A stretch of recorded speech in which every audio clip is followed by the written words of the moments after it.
আজকে হবে পুঁই শাকের ঘন্ট। এই যে পুঁই শাক আমি নুন আর হলুদ দিয়ে ভাপিয়ে রেখে দিয়েছি। কড়াইতে কাঁচা লঙ্কা আর পাঁচফোড়ন দিয়েছি। এবারে আমি কুমড়ো বেগুন আলু ছেড়ে দেবো তেলের মধ্যে, গরম তেলেতে। দেখুন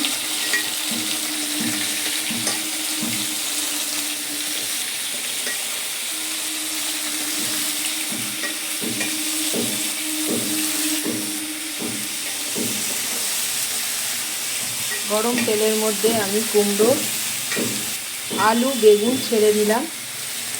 এবারে নাড়বো।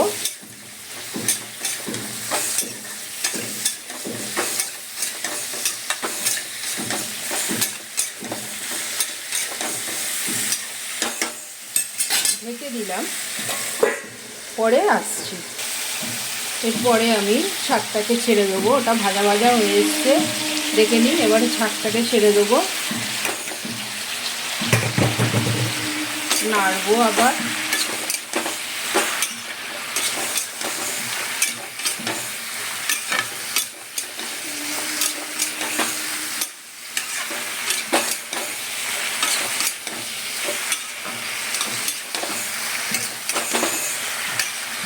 সামান্য ঢেকে নিলাম।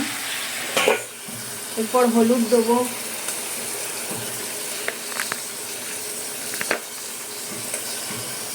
একটু ভাজা ভাজা হয়ে গেলে হলুদ দেবো।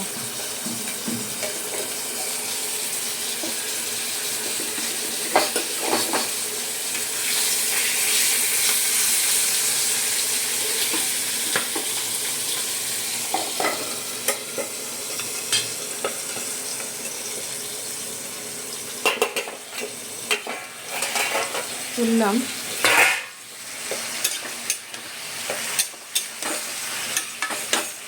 হলুদ দেবো,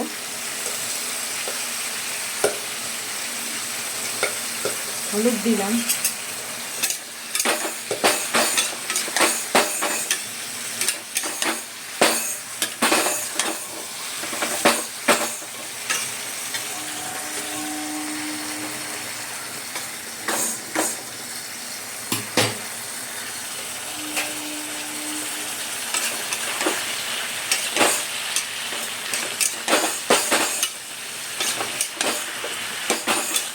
হলুদ দিলাম, এরপরে নুন দেবো।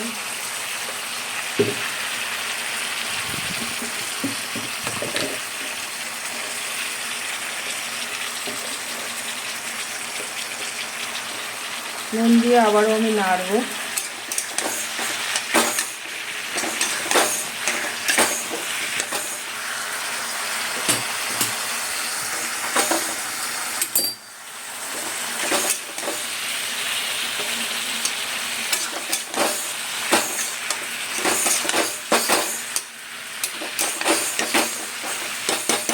ভেজে দিলাম।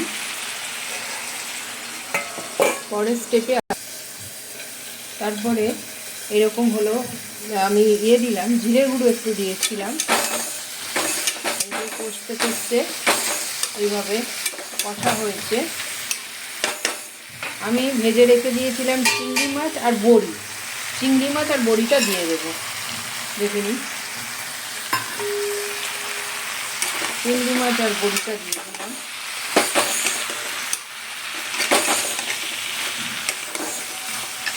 চিংড়ি মাছ আর বড়ি দিয়ে দিলাম।